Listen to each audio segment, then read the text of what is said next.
fa raha tsy mamela olona sika dia tsy mananjoakeny amin'andriamanitra mba hangataka azy amela atsika. Mila mangataka azy amela ny fahotantsika sika fa raha tsy zany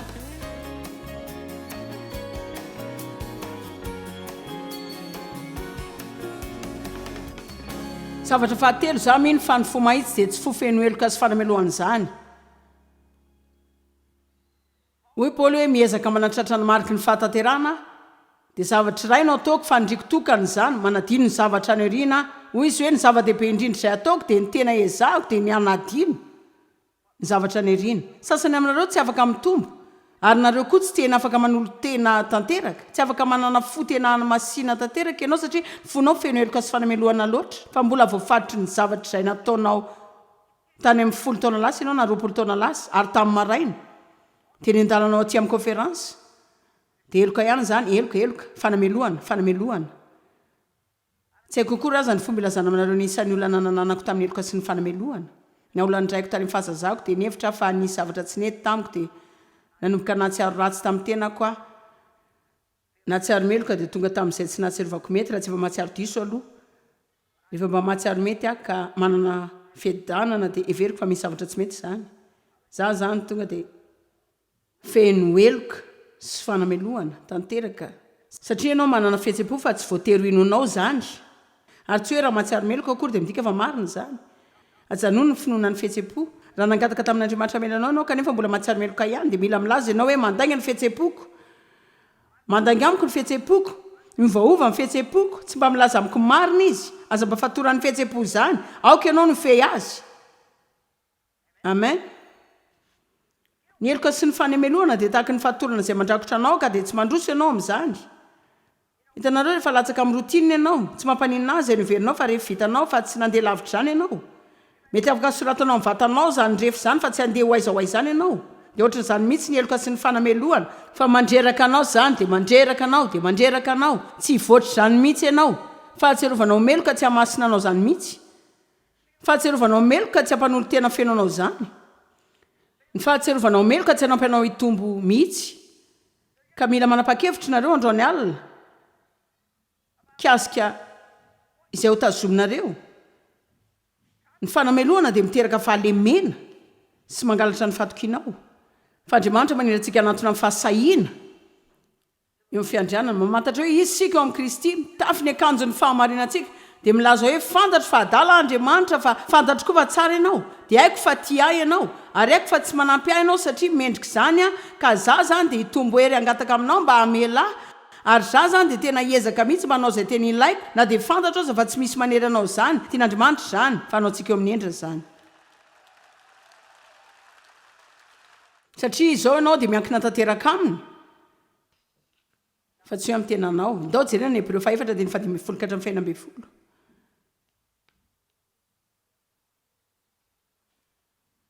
Fa isika tsy manana mpisorona be izay tsy mahatakatra na mahay miara mitondra ny fahalementsika sy ny tsy fahatanterantsika ary ny fanafian'ny fakapanahy fa izay efa nalay-panahy tamin'ny zavatra rehetra tahaka atsika kanefa tsy nananota mba takatra reo ve nasarobidy izany Jesosy micomprendre anao tahaka ny fihetsem-po adaladalanao ny fakapanahy rehetra ny ady rehetra efa nandalovany zany. Tsy misy fakapanahy izay mahazo anao ka tsy nandalovany fa nanohatra izy ary ao aminy afaka manohatra koa isika. Zany no tokony hanajanona amin'ny filazana hoe tena sarotra be zany. Aza mba milaza antsony tsy vitako zany tena sarotra zany. Hitako fa ndray amin'ny fahadisoana izay ataontsika ankehitriny dia ny fahotantsika lasa tonga fatorantsika. Tena efa voafaritra izany mihitsy aho. Efa voafaritra izany mihitsy aho. Zao fa mila mitandrina isika, mila tsoitsika araka ny tokony izy zany. Tena manota dia fahotana zany fa misy vahaolana efa nomena ho an'ny fahotana. Jesosy hamelan'ny fahotako ary efa melan'ny fahotako izy dia izy koa no anafaka amin'izany. Fa mila ajanontsika ny fanaovana tahaka ny hoe ny fahotantsika dia olana kely izay tsy hitantsika izay anaovana azy, izay tsy maintsy hifampitadavantsika sy hiadiana mandritry ny androm-piainana. Misy olona mahatakatra izany ve zao? Tena mahasosotra fotsiny ilay izy. Za zany hitanao tena fatorana eo amin'ny fiainako mihitsy zany misy zavatra nasotra fotsiny azonao nreniko dia ola tezidava ndraiko dia ola tezidava ary tsy mba nangataka izany afa dia lasa ola tezidava ihany koa hitanareo zao andriamanitra miteny anao mba tsy hijano amin'ny fahatezerana karak' izany tsy tokony hijano amin'ny fahatezerana ianao fa mila mivavaka ianao dia mianatra dia mianatra dia mianatra dia mianatra dia mifona araka ny baiboly mandra-pahitanao fiovana amin'ny fiainanao ary efa feno fanoratena tanteraka ianao amin'ny fandavana ny fiainana amin'ny fahatezerana dia tsarovy zao andriamanitra no nafaka anao mba hainao hoe inona nataontsika voasaringotra miaraka amin'ny fahatorantsika sika dia manao fialatsiny amin'izany rehefa manapa-kevitra tsara ianao fandehana amin'ny fomba tian'andriamanitra iananao dia ilaza aminareo zao izy mihitsy niaraka aminao ny fanamasina iaraka iasa aminao dia isy anjely rahana anampy ianao hoenao hoe andriamanitra o za manana fo mahitsy ary mezaka androso amin'izany toeran'ny fahateterana izany fa za tsy fampitady amin'ny tsy fahombiazan'izany foana za tsy hanona amin'ny tsy fahampiny izany za tena han'olo tena tanteraka tena andeha hitombo a tiako mba hirehareny amiko ianao firy aminareo zao no mba te hireharehan'andriamanitra zany zao ray amin'ny fandriko lalina mihitsy tiako mba hijery ahy izy dia mba ilaza hoe zany ny ahy zany mirehareny aminy ahy ary mino fa mitady zany koa ianao andriamanitra mitady fahasaina sy fahavitriana Hebreo 4:1-20 koako sika anatona amin'ny fahasaina sy fahadokiana tsy amin'ny tahotra ny seza fiandrianan'ny fahasoavana ny seza fiandrianan'andriamanitra mitsinjo ny mpanota tsy mendrika mba azoantsika famondrapony amin'ny tsy fahafahantsika sy ahitantsika fahasoavana ho famonjena amin'izay andro mahory fanampiana marina amin'ny fotoana mamety tonga amin'ny fotoana izay ilana azy ka manana mpisorona be sika izay mahatsapa ny tsy fahataterana sy ny fahalementsika fa nalaim-panahy tamin'ny zavatra tahaka antsika koa izy ary vokatra izany afaka manatona amin'ny fahasahiana ny seza fiandrianana sika dia mangataka azy amelantsika sy hanomeza ilayntsika dia inona no tranga mangataka an'andriamanitra amela azy ny olona laza mihitsy azy izy hoe mino fa efa voavela eloka fa mbola atsiaro-meloka ihany izy atsiaro-meloka afaka mandroaka ny fahotana ianao kanefa mbola miazona eloka foana satria raha tsy misy ny fahotana dia tsy misy ny eloka ka na ianao zany manapa-kevitra fa hoe efa voavela ny elokao dia foana koa ny elokao na ny fahotanao tsy mbola voavela dia tsy maintsy voavela eloka foana fa rehefa voavela ny elokao firy aminareo zao no mino fa rehefa mangataka amin'andriamanitra mela ny elokao maro ianao dia ho ataony zany eny ary firy aminareo koa zao nefa nampijaliana zany hoe fanana-keloko izany tena manan'olana isika satria manangatanana daholy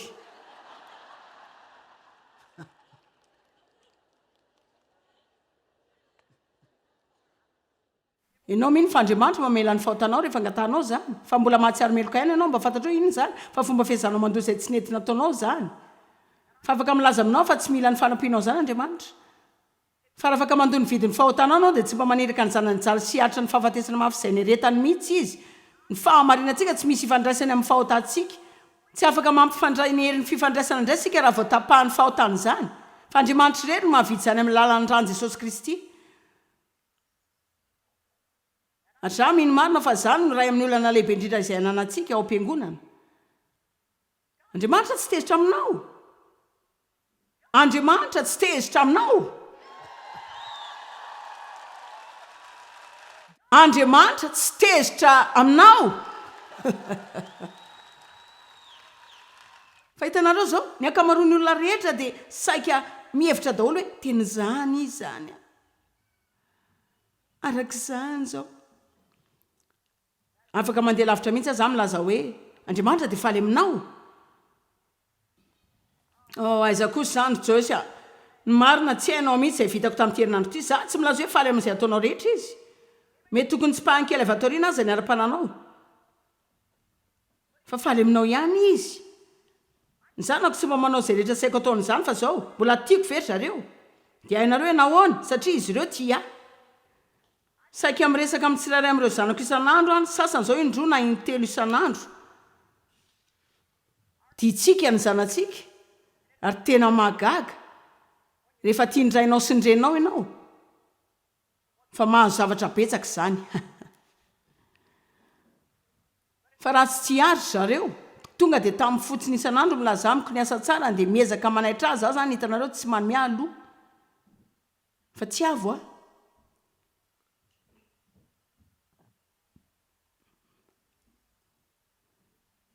na zany sika voavela dia tsy meloka na koa isika tsy voavela dia meloka fa tsy misy zany hoe voavely zany nefa meloka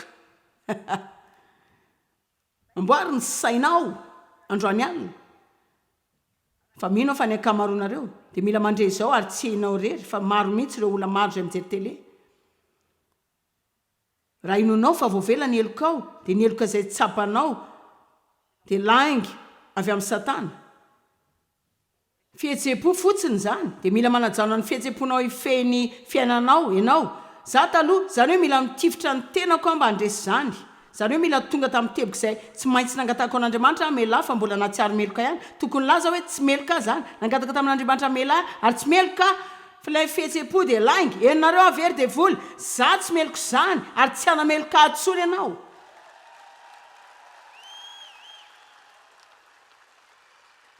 fa raha mipetrapetraka fotsiny ianao dia hoe tena sarotra be zany andriamanitra tena sarotra be zany andriamanitra tena tsy haiko mihitsy hoe atraiza no afaka andehanako amin'izao tena sarotra daholo zany tsy afa mila manana azo damosina kely ianao dia nitsangana milaza hoe ilay lehibe indrindra ny miaina atao anatiko fa tsy aritra n'izao adalàna izao tsony a andriamanitra tia naneraka ny zanany lahy tokona fahato a ny comprendra izy vo vela eloka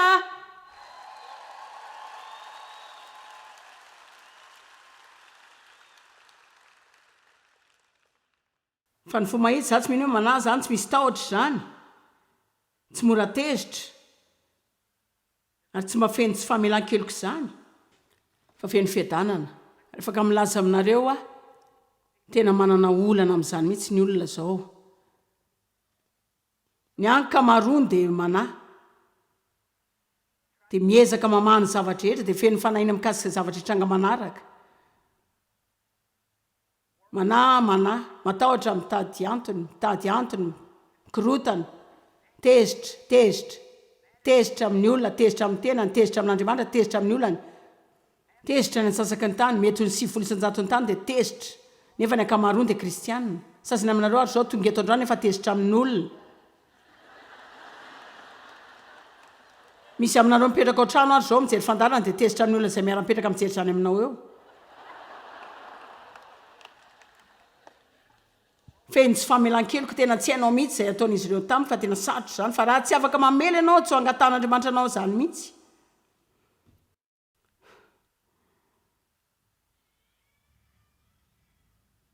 tena faly amin'izany tiaka dessin animé kely zany alahelo amin'ny tsara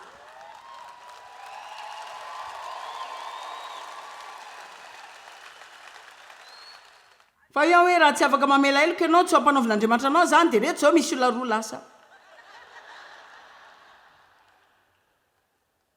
jereo tadiavintsika ho lasa hoe tsy afaka ataony ininona zany sa tsy zany ny olona rehetrareto tia hianona fotsiny amin'ny olana dia hevitra hoe tena tsy haiko mihitsy zany tsy hitako izay atao aminy tena sarotra be zany tsy hainao mihitsy izay nataon'izy ireo tamiko namaky zavatra tamaraina izay nisoratany Andrew Murray mikasika ny vavaky ny tompo dia hoy izy hoe ny fotoany antsoina hoe ray eo ny zavatra manaraka tokony lazainao dia hoe andriamanitra za tsy tezitra amin'olona ary tsy manana tsy famelana tompoko a satria ny ambin'izany dia izay rehetra ivavahanao dia tsy ilaina raha tsy zany no ataonao lara-pamena aloha raha eo mamelany elokay tahaka ny namelanay izay meloka taminay fa raha tsy mamela olona isika dia tsy mananjoan-keny amin'andriamanitra zany mba hangataka azy amela antsika mila mangataka azy amela ny fahotantsika isika fa raha tsy zany dia tsy afaka keny amin'ny kory isika ary ianao tsy hoe tonga dia eo amin'andriamanitra miaraka mifangatanao rehetra amin'ny vavaky ny tompo ny zavatra telo voalohany dia ny anarany ny fanjakany sitrapony raha inay izay any an-danitra ho masinina ane ny anaranao tonga ane ny fanjakanao ho atao ane ny sitraponao ety an-tany tahaka ny any an-danitra avy eo meo anay anio ny hanina sazanay amamela ny elokay tahaka ny amelanay izay rehetra meloka taminay aza mitondra anay amin'ny fakam-panahy fa manafahanay amin'ny ratsy izy aloha ny voalohany dia izay vao sika raha inay o za tsy tezitra amin'olona tsy misy olona izay tsy ho avelako eloko izany fa raha tsy voafenao zany tsy manao zay andratrana ny fihetseponao akory fa ny baiboly milaza fa rehefa mivavaka nareo raha mananady amin'ny olo-kafa ianao dia avelao amin'ny alitara aloha ny fanatitrao dia alamino aloha ny adinao amin'ny rahalanao zay vao ataovy ny fanatitrao tena zavatra manandany zany raha Andriamanitra melantsika any amin'ny fahotantsika dia miandrandra tsika mela ny hafa koa izy tsy misy olona eto androany zay manana eloka aminao ka manana izany ho lehibe noho ny elokao teo anatrehan'Andriamanitra.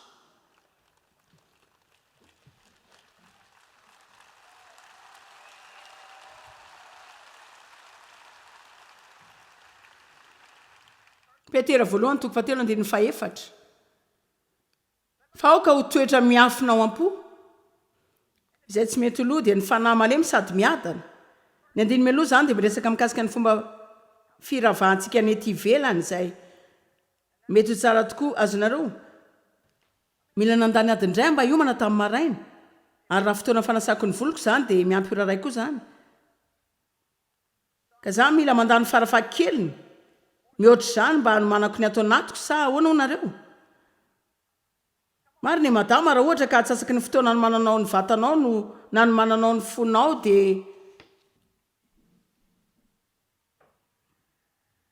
mametraky ireny kavina tsara tarehy ireny dia tena tsara ery.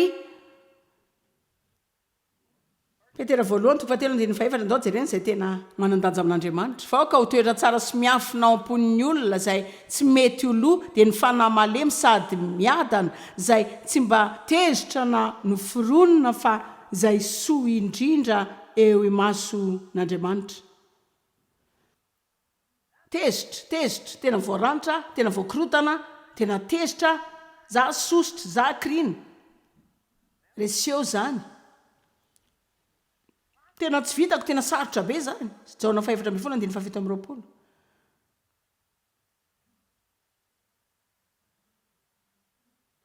Fiadanana no velako anareo zany lazain'i Jesosy alohan'ny andehanany. Fiadanana no velako anareo ny fiadanako mihitsy no avelako anareo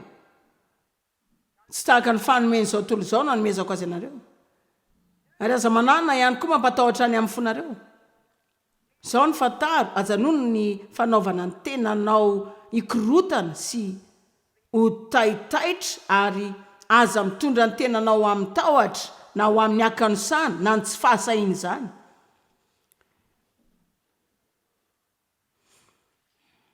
Iny ary laza tantara kely aminareo antranga tamin'ny zanako vavy tamin'ity herinandro ity zany. Nandeha namangy ny zanako vavy dia nanana fahasapoana tapoka tamin'ny fotoanako dia najanoko ilay famangina ny zanako sy ny zavikelyko kambana roa fa mbola ndresaka telefônina ihany zay dia tsy hitako izay ilazana ny hafaliany amin'izay resaka itao anaty telefônina tao fa dia niteny fotsiny izy hoe mila tapahany amin'izay ilay antsonay ho izy hoe tena efa niantso teo foana efa ela be fa mila tapahako amin'izay fa rehefa tojo amin'ny antso fiandrasana iny izy dia tantara kely tamiko izay olona ny fampiresaka taminy mpandraraha ara-pifandraisan'ireny zany ka ho izy hoe hitanao isaky ny miantso anao dia tratra ny fiandrasana ela foana dia misy rezadresaka ao dia tsy mahazo valy mihitsy aho dia tsy misy zavatra vitako azanareo tena mahasosotra mihitsy zany tena leon'izany aho ka rehefa tapitra zany ilay antso dia ho izy hoe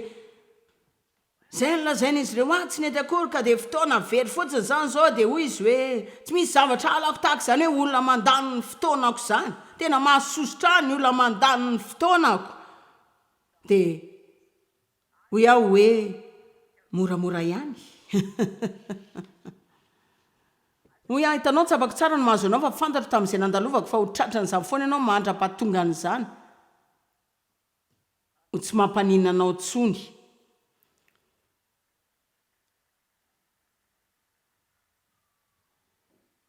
Dia izy hoe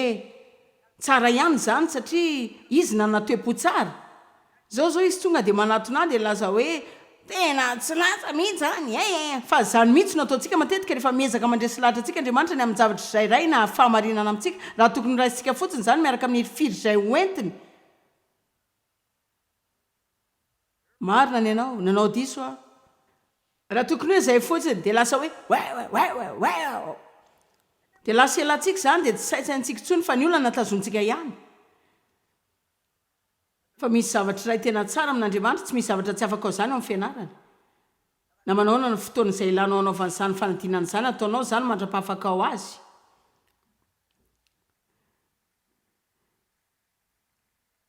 Firy aminareo zao no manontantena hoe maninona ary zao zavatra zao no mitranga amiko foana, zany hoe ny sainy zany ataona maro lasa tena zarin'Andriamanitra mafy mihitsy azy zany. Mpiasa mpanampy izany tsy mahalala ny ataona izy ireny, hoe tsy mahalala ny asa fanaony ve tsy halala ny vidin-javatra, manao reny asa irakiraka reny sy ny fandamenana izany koa, fa za tena maika mihitsy. Ary efa tena nikorotana dia efa nijery ny firavako momba an Jesosy mihitsy aho, fa zao no lazaiko anareo tsy misy tamin'izay toetrako tany ka azoarina amin'ny an Jesosy na iza naiza.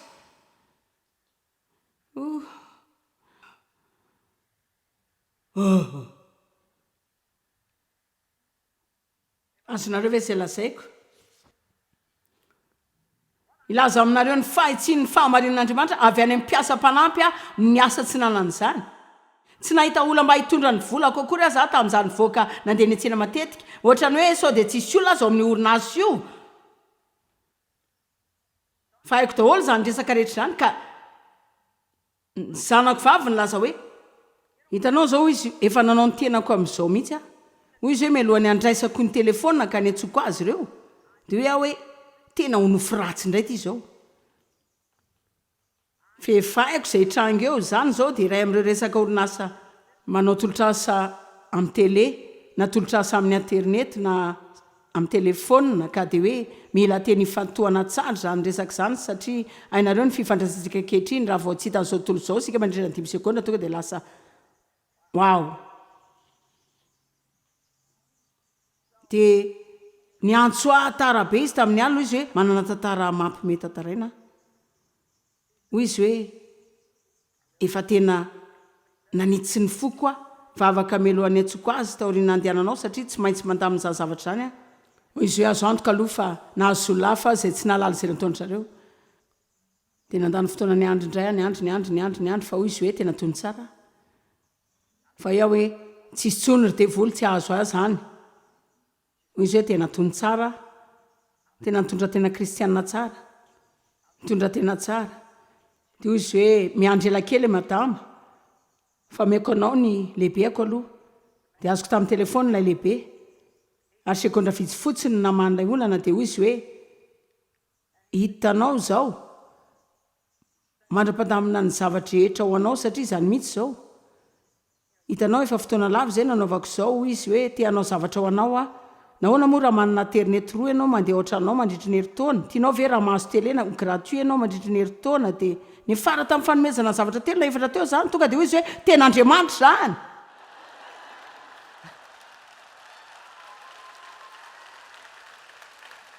Dia jereo kely zany zao dia tena tantaran'Andriamanitra